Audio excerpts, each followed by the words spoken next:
Hi, I'm Sigung. Welcome to my channel where I teach my personal martial art of Bagua Kuntao Silat.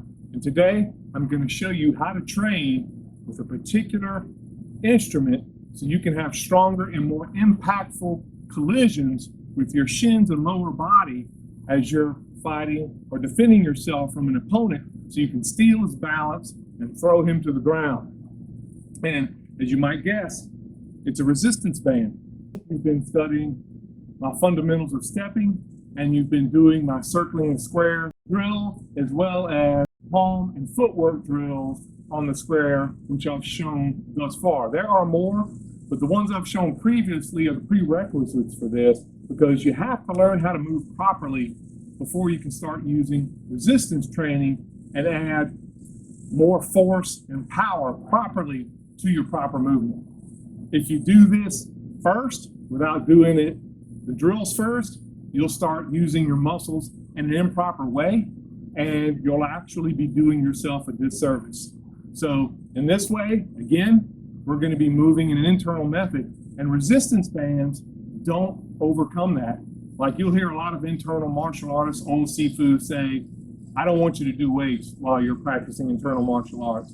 There's a good reason for that, because what will happen is you'll over-rely on your external style movements instead of using your internal base movements, moving from the hips and the ground to initiate movement, instead of moving simply with muscle contraction as quickly as possible to do that. You want to be able to do that too, but you want to originate that movement from your center. So this will allow you to do that and train while you're building higher and higher forces to do so. So when you finally collide with your opponent, it'll feel like they're getting hit with a bat, because you're using your entire body, momentum, and you've been strengthening your core and your entire body and structure and how to move properly, which resistance bands allow you to do. And I'm going to show more of these exercises later, but this exercise in particular will help you with our lower body art tremendously. Now, what I want you to do, start off light. I'm using a band that is considered light with this particular band system, but this is still from 15 to 50 pounds, which means I'm going to double this up, because I want to be able to work with my legs. It's going to be from 30 to 100 pounds, and 100 pounds, once I'm started stretching this farther out, that's going to be too much weight starting out. You're just going to be trying to kick through it to get it out, instead of using your entire body to use that dragon stepping movement, which we've been practicing, and the phoenix or crane stepping movement. And if you use a band that's too heavy, you're going to do exactly the opposite of what you're supposed to do in learning how to move internally. You're going to go back to normal external movement that most people do. Start out with a band that goes from 5 to 15 or 20 pounds at the most. If you can find it, they have some that go from 2 to 10 pounds, that's great. You'll move up pretty quickly starting out with this, and you'll be moving properly. I'm going to use a band, like I said, that's going to be from 15 to 50 pounds, 15 to 60, roughly in there, but we'll say 15 to 50 pounds. And it's an 80-inch band. Most bands used for exercises are going to be 80-inch loops, and we're going to double this. So I'm going to double it up.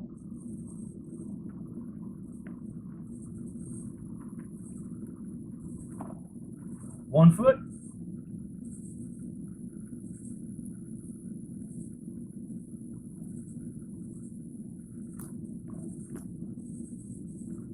And the other. You can see here, and one of them is crossed, and that helps keeps the band around the ankles. And what we're going to do is simply walk in straight lines. So we're going to start back here, and you can see I'm trying to keep this with a little tension on it so you can see without too much adjusting. And we're going to start. Now, as we've noticed in our previous fundamental stepping, we're going to start with this, because it's going to change and emphasize where your weak points are. And this is going to help you work through them and get a much stronger leg crashing method as you step through, or hook, or baipu, and lever your opponent or throw your opponent down with sweeps and leg crashes. We're going to still do this the same way, meaning we're going to start out with dragon stepping. I don't want to see normal movement, because what we're going to do is use our hips as we do normally. You're going to relax and sink. You're going to use scissor stepping method, which means your ankle is going to brush by your other ankle, step through, and you can see here we've reached the area where the resistance band is starting to pull hard already, and you can see it, they're all taut. So from right here, we use our normal method of stretching and use our hips to shove and our center to shove that foot about a foot farther. And that's where that benefit of learning how to move internally comes, because I'm using my entire structure and center to move this out, and not simply using a hinge method from my knee to flip my foot out as in normal walking. And I'll do it here.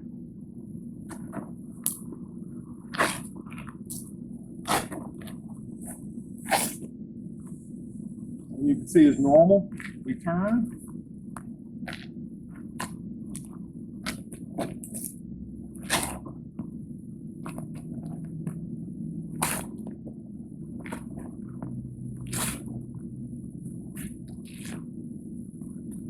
And as you might expect, you want to keep the foot flat as you can, while still straining your entire body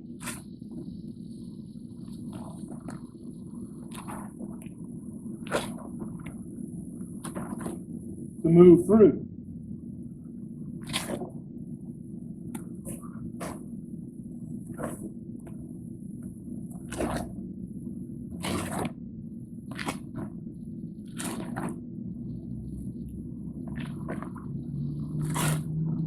And notice I'm moving slowly and methodically, because that's what I want to build up.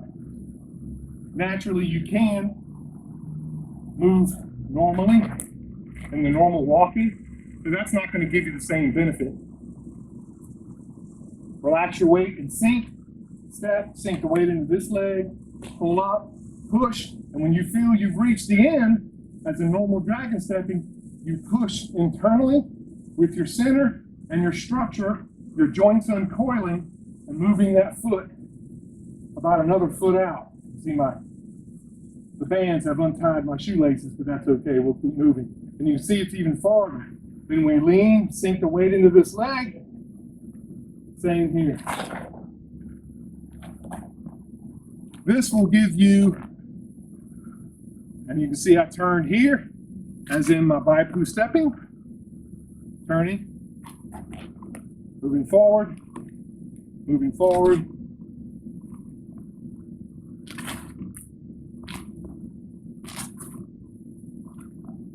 and Bagua stepping.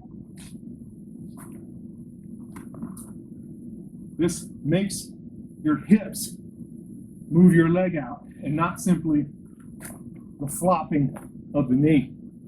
Now also, you can see how this works with Phoenix or crane or rooster stepping, whichever you choose to call it. I call it crane or Phoenix stepping most of the time.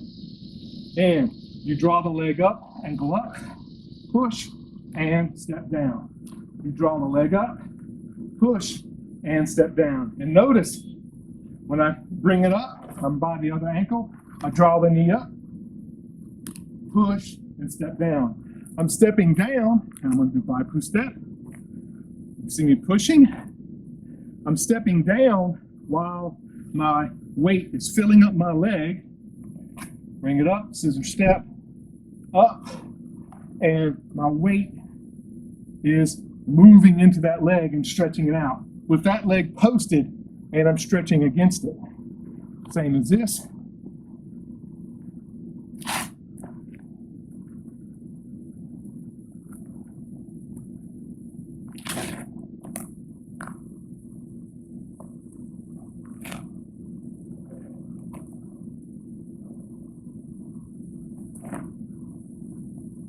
Do it slowly, as you see me doing it here. I don't want any jerking movements, because when you're sped up and adrenaline dumped in combat, You want to smoothly just move in so people can't tell what you're doing. When you jerk, that's an indication of external movement. Not quick, sudden movements, but jerkiness. Usually that's the limb initiating the movement, and then your center tries to catch up later, but it's too late. A jerky movement looks like this, and you can see it, that happened, where it's just my leg pulling up and setting you down. Don't do that. It's obvious when it happens, but a quick movement like this, you can see it's still smooth. So, and you can see with this band, it's about 100 pounds of movement against forward. With each movement, I'm pouring my weight into it. With my crane stepping and normal dragon stepping. The bands will bind up sometimes. You just bend down, slide them back up, especially when you're scissor stepping, because they'll go limp and step out, and you'll learn how to move out. But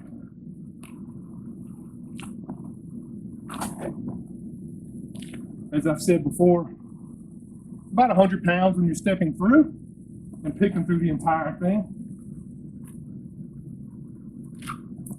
By poo, go poo, dragon step, scissor step, dragon step.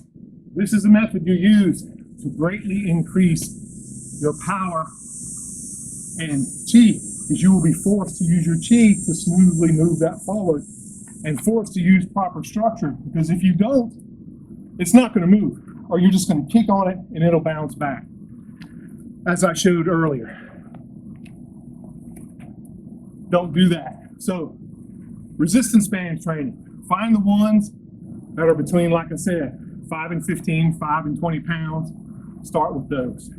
If you can find them lighter, that's fine. Just make sure they're 40 inches, roughly, so you don't have to double it, or use the 80-inch ones, the more typical ones you can find, and you double it up, as I showed earlier.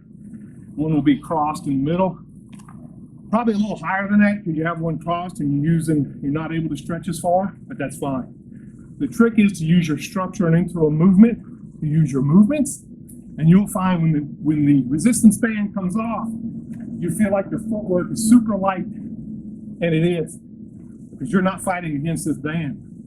It will greatly accelerate your ability to step properly, throw, sweep, and crash through into your opponent. And they'll be surprised the next time you use that whenever you're sparring. So, thank you for watching. Please like and subscribe, and I'll see you soon.